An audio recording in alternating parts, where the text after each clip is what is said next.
Welcome to Transport Vlog. My name is Paul and I'm just outside Chatswood Station, and in this Sydney Metro update video I'm going to go for a little explore and also answer your Sydney Metro questions. But let's start with a ghost train. And here is our ghost Sydney Metro train in platform 2. All passengers have alighted and it will shortly continue to Sydenham Station with no one on board. Notice the train and platform screen doors closing. These ghost trains have been running as part of the trial running operations that have been happening for the last few weeks. And here is this train as it begins its descent into the Chatswood Dive Site tunnel portal.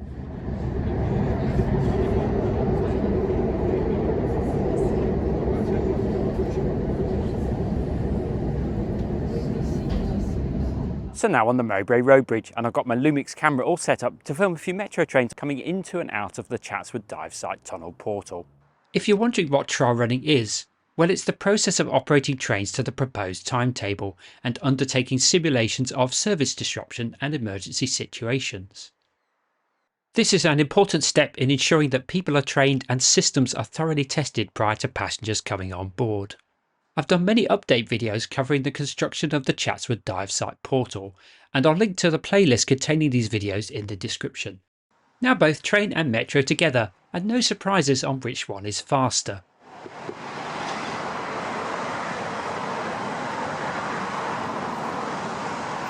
So now on what used to be part of the Chatswood Dive Site construction site, it's now a lovely new shared path.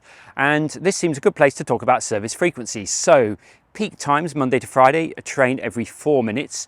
Into peak, so that's between the morning and evening peak, it's going to be a train every 7 minutes. Now that is going to increase to a train every 5 minutes over the next few months. And the reason for that is that people don't go into the office like they used to in the mornings and come home in the evenings. A lot of people come in a little bit later in the mornings, leave earlier, so that extra peak frequency is going to account for that. And then evenings and weekends, it's going to be every 10 minutes.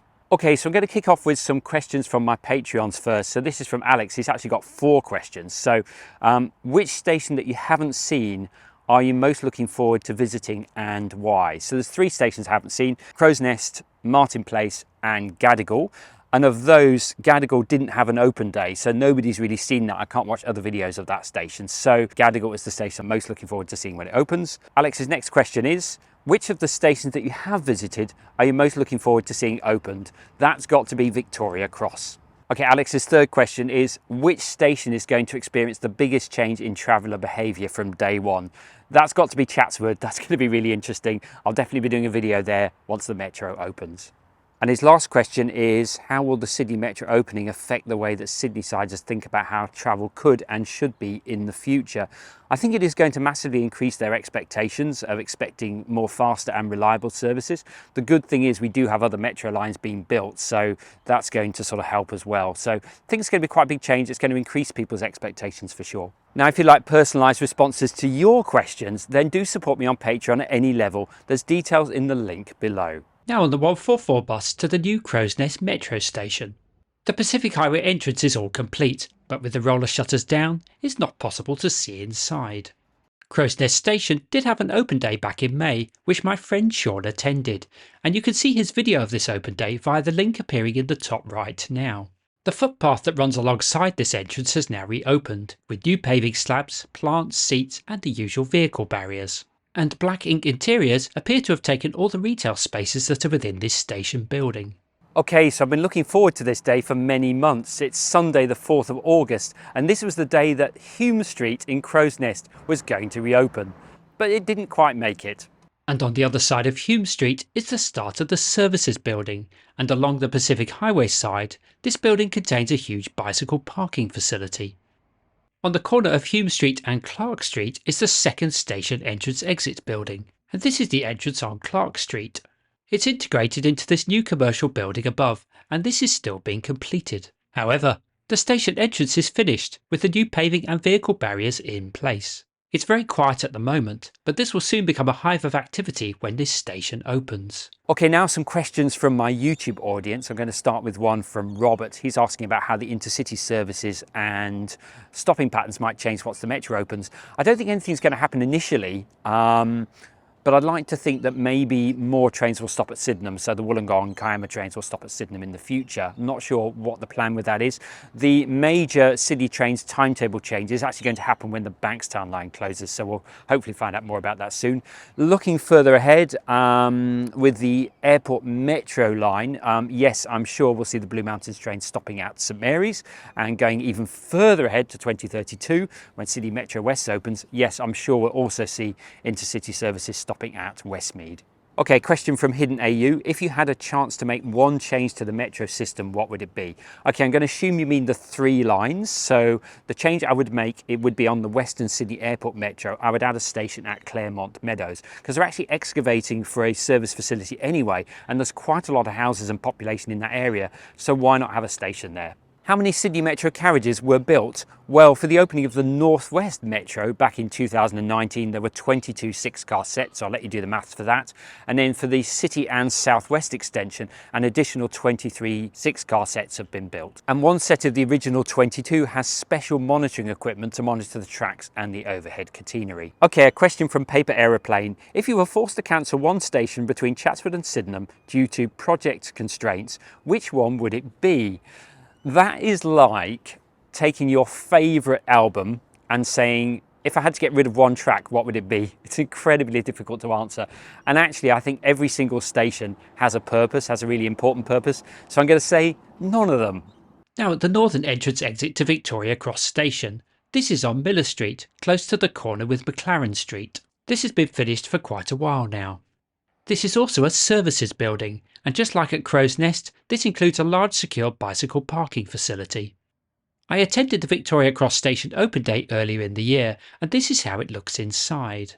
Click the video now appearing on the top right to see more of this impressive station for yourself.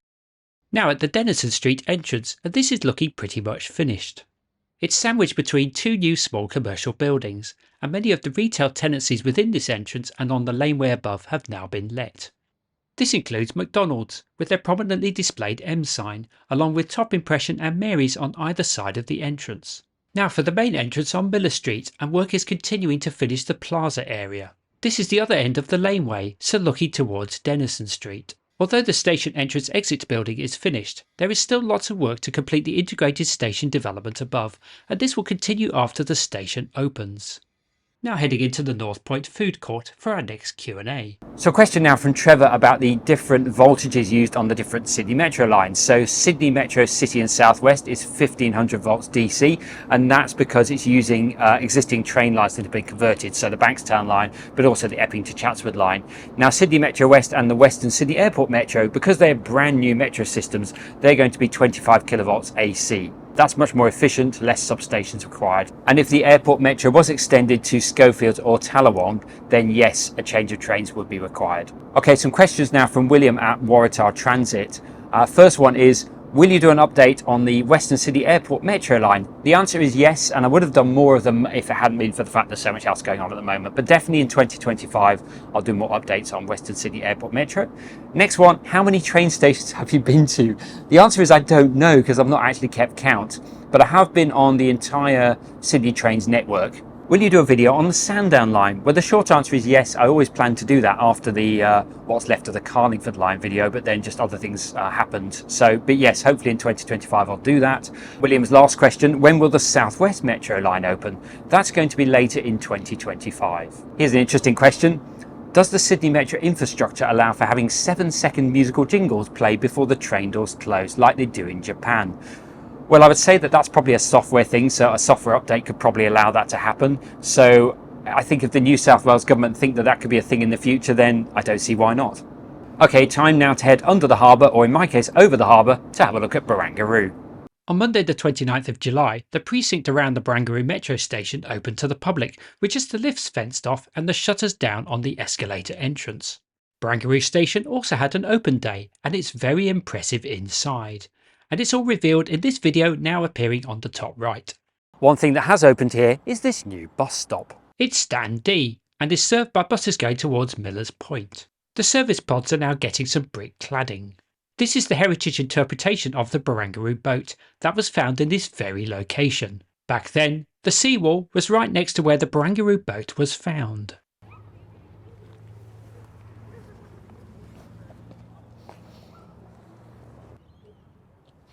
Well, that's better.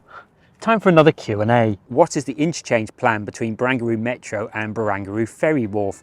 Well, the answer is there isn't one really, but it's about a 5-minute walk, a very pleasant walk along the harbour from Barangaroo Metro. Okay, so how has the Sydney Metro project been able to save costs compared to other rail projects such as the Melbourne Metro Tunnel?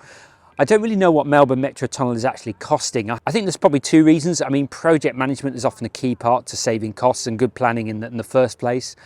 Another thing about Melbourne Metro Tunnel is it is including re-signalling of existing lines, the ECCS signalling system, so that may be a factor as well. Also, different construction challenges, ground conditions, all those things can have a part to play. When will we see the full length of the Metro trains? The current length that has been running is 6-car trains. Is that because of safety, patronage, or some other consideration? Okay, so all the underground stations are designed for 8-car trains, but there's only been platform screen doors installed for 6-car trains. So the plan will be 6-car trains for the foreseeable future. What I think will happen is as patronage increases, frequency will be increased first. So the system can deal with a train every 2 minutes. So that's what will happen first. And if you get to a point where we're at maximum frequency, then that's when they look at increasing to 8-car trains. If you look at other cities in the world, such as London, for instance, most London tube trains are 6 or 7 carriages long.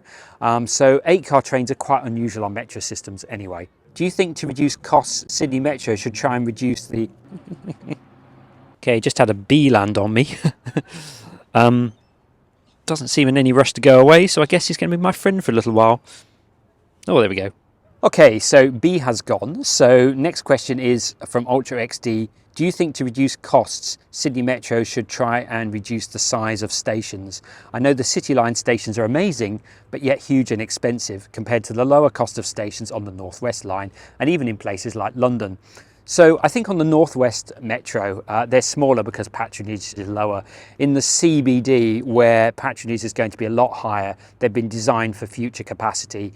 And I believe that is the right thing to do. Yes, it is more expensive to build bigger stations, but it's not that much more expensive than the cost. Well, it's a lot cheaper than the cost of trying to make an underground station larger in the future. So in London, let's take Bank Station in London, they've had to do a massive capacity upgrade, including actually rerouting one of the underground lines to do that. And that's hugely expensive and hugely disruptive. So yes, I think Sydney Metro have done the right thing.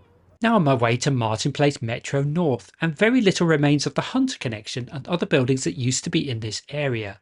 These have been demolished to make way for the Hunter Street Metro Station, and this station is due to open in 2032.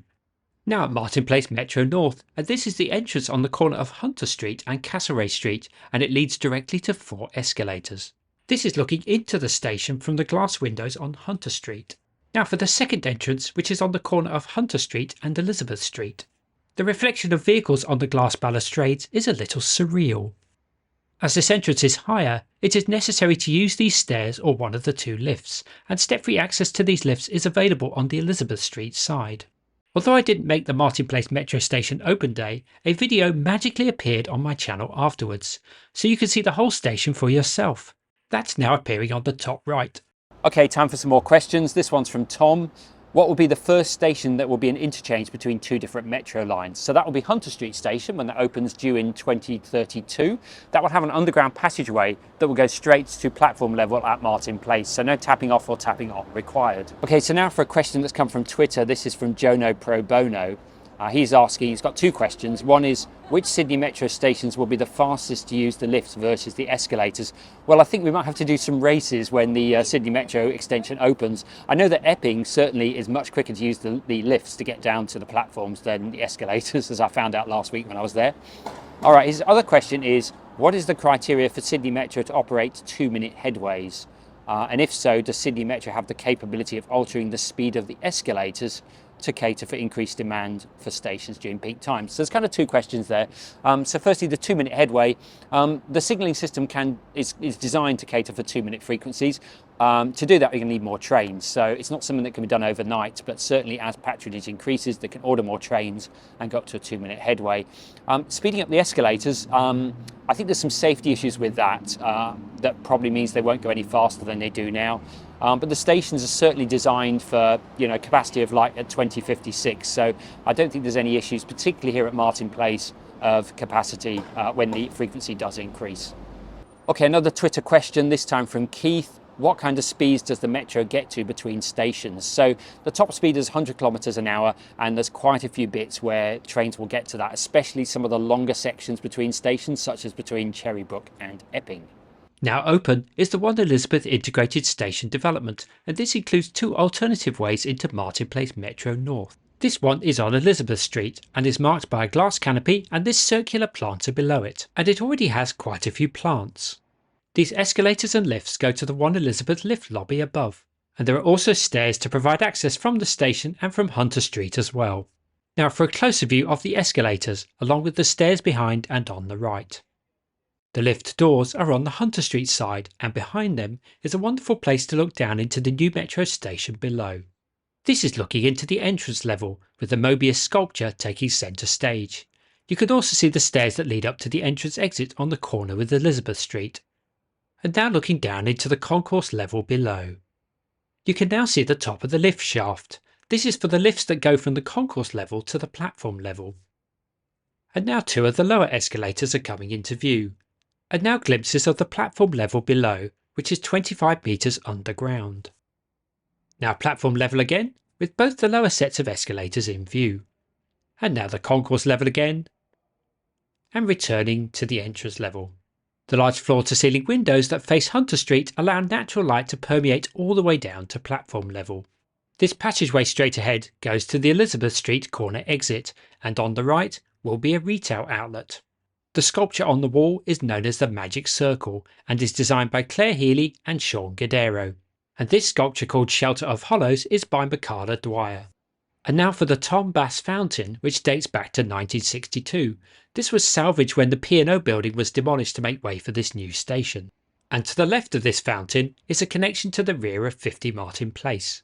I do like these little tables that have wireless charging built into them. These are the stairs that go down to Castlereagh Street, and on either side of these stairs is some more artwork. So that was a brief tour of this level of One Elizabeth. If you'd like me to cover this in more detail in a future video, including the sculptures, then let me know in the comments below.